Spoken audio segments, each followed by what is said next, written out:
президентimiz туура кылып атат. Камчы Ташиевди кайтартып, үй бүлөсүн да кайтартып. Бул кайтаруу менен иш бүтпөйт.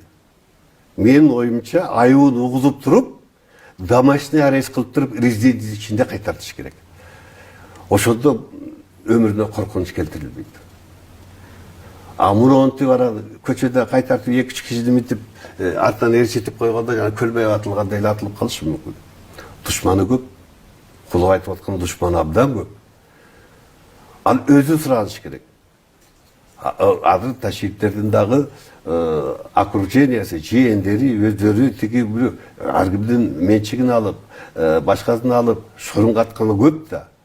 Акыйкат таба албай калса, ушинтип булар сурак кылмыш болуп мынтип кете берсе, Ташиев самосуд кылгандай булар да самосуд көтөт. Азыр эми Садыр Жапаров кишенеп акыйкаттык болот экен, буларга да закон болот экен, кылгандарына жооп берсин деп үмүт кылып отурат да. Үмүтү аткарылбай калгандан кийин так ошо Ташиев өзү жол көрсөтүп кеткендей самосудка барса эмне болот? Ага жол бербешибиз керек. Бул деген уже ал эми айрым жанагы айланасында жүргөн Ташиевдин көлөкөсүнө айланып калган саясий сойку кошоматчылар болсо, аны аталык деп этегине жалына баштабады. Аталык деп. Чоң жыйындарда аталык, сен аталыксың деп ата баштады. Бул деген сөз эмне? Бул деген сөз уже Кыргызстанда чоң бир нерсени күч менен бийликти, президенттин бийлигин тартып алам дегенге кетип атат да. Менин оюмча президент давно чыдамы бүтүп калган. Дальше эч нерсе кыла албай калган. 75 киши бардыгы мурдагы премьер-министрлер, министрлер, чоң аттуу, баштуу кишилер кол коюп, анан кийин аны жогорку кеңешке берсе, жогорку кеңештин төрагасы аны кайтарып берип, эч кандай досрочный выбор болгонго эч кандай закон жол бербейт, конституцияда жол бербейт. Президенттик шайлоо 27 январдын акыркы айына дайындалып калган мыйзам түрүндө деп кайтарып бергендин ордуна ал еще комитетке барып атат, муну карагыла деп. Жана Зулушев баштаган чоң комитетке. Анысы болсо ошо караган ятат. Бул деген сөз эмне? Бул дворцовый переворотко даярдыкта. Мен ошондой деп түшүнөм.